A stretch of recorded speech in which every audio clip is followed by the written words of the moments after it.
Hello guys, this is Lars Dender. I'm a writer from Denmark who specializes in fantasy and science fiction stories.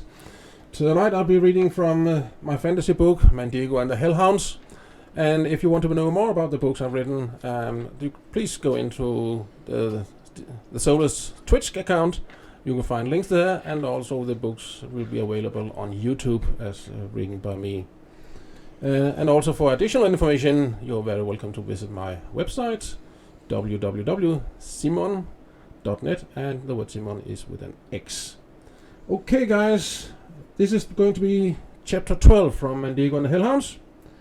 And well, it's a continuing story in which this young magician Mandigo has just been shanghaied by a man calling himself Mortero, and who also pretends to be Mandigo's uncle. It was cold at night, and in the morning the ground was covered with a thin layer of snow. Mortero pressed on and only stopped for a few short breaks during the day. In the afternoon it began to snow, and the sharp outlines of the mountainsides were soon blotted out by the ever-growing snowdrifts. Luckily, the wind calmed down, and even though it was still cold, Mandigo was now able to keep warm. They reached a big ravine that had been carved out by a huge roaring stream. The dogs ran in front of them and darted up a narrow road that had been cut out of the cliffs on the left side of the ravine. At the side of the narrow road, Mandigo was suddenly concerned that there might not be enough room for a knight and his horse, but Mortero didn't seem to give it any thought. He spurred on his tireless horse and continued his climb upwards. The horseshoes struck sparks that were reflected in spots of ice on the narrow wall of the rock in the inner side of the road. On the other side there was a dizzying fall that went straight down to the rapidly flowing river. At first, the noise from the river was practically deafening, but the road kept winding continually upwards, and the distance between the river and the road grew gradually greater, until the noise from the river became but a distant murmur.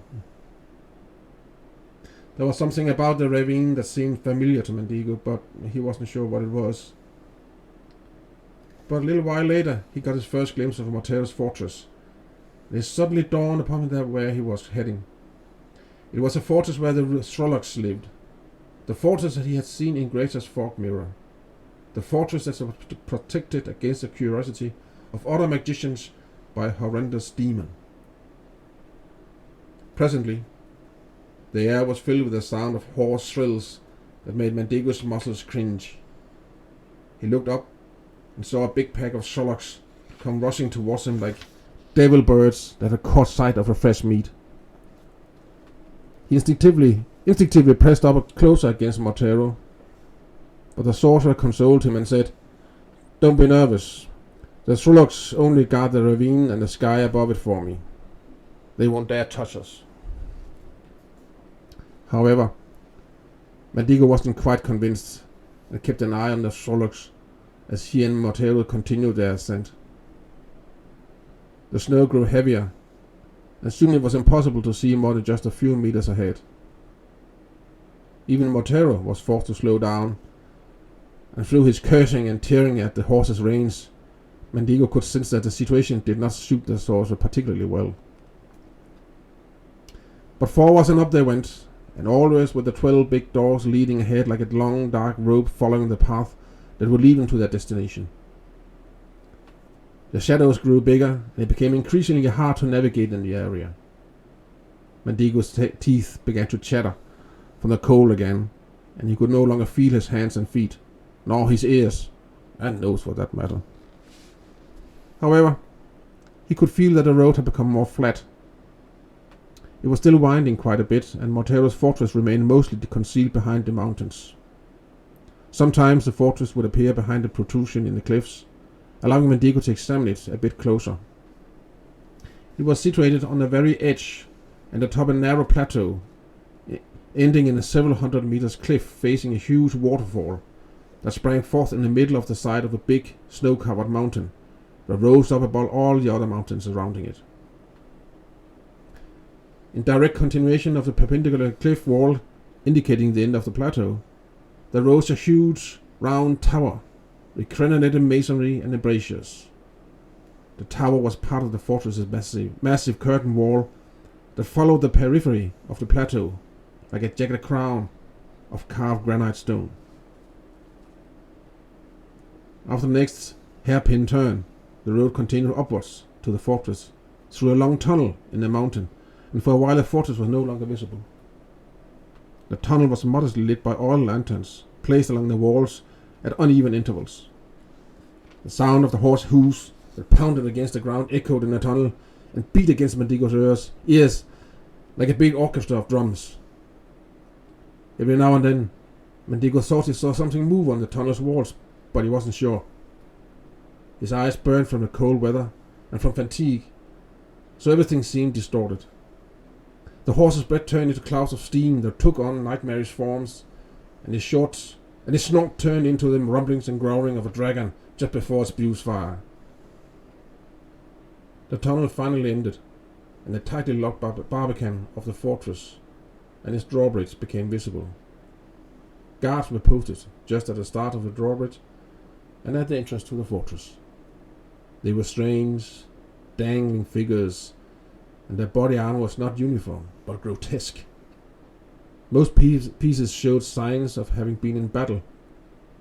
It is seen as though their masters took pride in being able to show off their various bulges and wounds on the armor they wore as long as the individual parts remained connected. The first few guards saluted clumsily when Mortero and Mandigo thundered past them in such great speed that it sent slush and mud flying right into the guards' faces.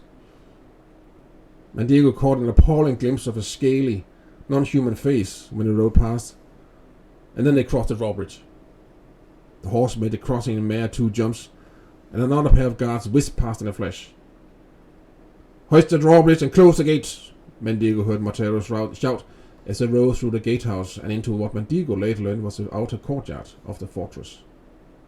It was, with the exception of a few small huts made of coarsely hewn granite ashlars, completely bare. It was at the same time large enough that a whole regiment of soldiers could easily perform their drills there. Mortero's horse continued to gallop at unabated speed across the outer courtyard towards a different and even bigger gatehouse that guarded the entrance to the inner paved courtyard. There were no drawbridges here, but there were double the number of guards that there had been at the outer gates. Passing them as well without pausing, Mortero rode through the battle-vaulted gateways as the horse's hooves thundered infernally. A double portcullis crashed down and the big heavy gates of the gatehouse slammed shut, and a cold, hollow rumble followed the sound. Only then did Mortero stop the horse with a hard tug at the reins. They had reached their destination. "Welcome to Bloodstone," Mortero said as he pulled Mandigo down from the horse. "From now on, this will be your home." A groom, dressed in nothing but rags tied together, came up to get the horse. He did not deign to look at Mandigo, and he made sure always to keep his head down in Mortero's presence. "Come," said Mortero as he pulled Mandigo with him. Mandigo was barely able to walk due to the coldness and fatigue. Furthermore, he was indescribably sore from so many days on riding a horse. There were a number of round-shouldered soldiers and a few servants busy at work here and there. The soldiers had mainly gathered in small groups of 3 to 4 men who stood by braziers in corners sheltered from the cold, or up on the walls of the fortress behind a parapet to keep warm. Their faces were for the most part indistinct or hidden by the visors of their bizarre helmets and the growing darkness and increasingly heavy snowfalls. But Mandigo had not forgotten a flash of a scaly face on one of the soldiers he had seen on their way to the fortress, and he had an eerie feeling of being surrounded by non-human creatures on all sides. Creatures whose eyes shone in the dark like small, cold, yellowish-white gems that followed his every move. Mortero's dogs were gone. Mandigo had not seen them disappear, and he had not actually registered their disappearance for quite some time. He was about to ask Mortero about them when the massive door to the keep suddenly opened, and a skinny and emaciated figure in a heavy black cowl and cloak emerged. "Welcome back, my lord," greeted the figure as he bowed submissively. He was entirely bald, but almost. His pale crown was covered here and there by small clumps of stiff red blonde hair. He had a big nose and protruding ice blue eyes. When he turned them towards Mandigo, a broad, hungry smile crossed his wide mouth, revealing a set of yellow and crooked teeth. "And you have brought a new student to your school, I see, my lord." "His name is Mandigo," Montero answered curtly. "Where's Casper?" The man in the cloak straightened up a little and looked over his shoulder. A boy came rushing from inside the keep. "There he is, my lord. Would you like him to accompany the student up to the dormitory?" "Not yet, Parso. First take him down to the kitchen and give him something to eat. Salted pork and ship's biscuits are insufficient for a growing boy." "Very well, my lord," said the hooded figure by the name of Parso, and smiled once more hungrily. Montero placed a heavy hand on Mandigo. "Mandigo, this is Parso. He is my household steward. His word is law within these walls if I'm not at home." With that, Montero turned Mandigo towards the boy who had just come rushing. He was a good deal smaller than Mandigo, and he had a narrow, freckled face, protruding ears, and red, bristly hair. He was carrying a tallow candle in his right hand, and he smiled at Mandigo. "And this is Casper. He'll show you around after you've eaten." The kitchen was a big and gloomy room with sooty walls, and was situated further down in the keep. It was messy and filled with dirty plates and dishes on the table, but at least it was warm.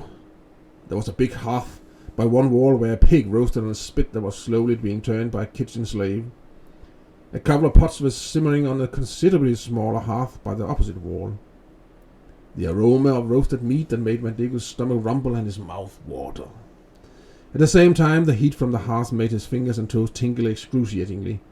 His nose began to run, his cheeks flushed, and tears came to his eyes.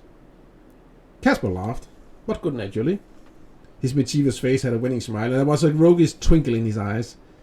"Garner," he cried, "this is Mandigo, the Lord's new apprentice. He needs something to eat." A big, fat man sitting by a stack of roots over in the corner turned around towards the boys and glowered at them. Garner was a cook. He had a broad face with gnarled features and piercing blue eyes, below wildly bushy eyebrows, protruding teeth, and short, bristly flaxen hair. He wore a tunic that had perhaps once been white, but was now practically soot-colored, and a big stained apron where traces of the last 3 weeks' meals were clearly visible. He had a big kitchen knife in one hand, and for a brief moment Mandigo thought he would throw it at him and both him and Casper, but he merely made a movement with the knife in the direction of the pot simmering over the small hearth. Casper showed Mandigo to a coarsely carved table and a bench in the middle of the kitchen, and then took a plate down from a rack hanging on the wall, and went out to fetch some food for Mandigo. Mandigo remained sitting on the bench where he cringed from exhaustion, while at the same time trying to keep an eye on Garner, who in actuality looked a little frightening and untrustworthy. Casper came back with a big bowl of stew and a mug of water. "I'll get Magda to prepare a bath for you while you are eating this," he said. "She's Pastor's wife." "I see," Mandigo just mumbled as he tasted the stew. He was so tired that he could barely hold the spoon. But the stew tasted extremely good, and he shoveled the food into his mouth so quickly that he burnt his tongue. A little while later, Magda showed up. She was the exact opposite of Parser, who was carrion-like. She was big and buxom, and had a square, rather firm face, with big eyes with bags under them. She looked down at Mandigo with a pointed nose and an insulted expression. "Just look at the weakling the master has managed to drag home this time," she snorted. End of chapter 12.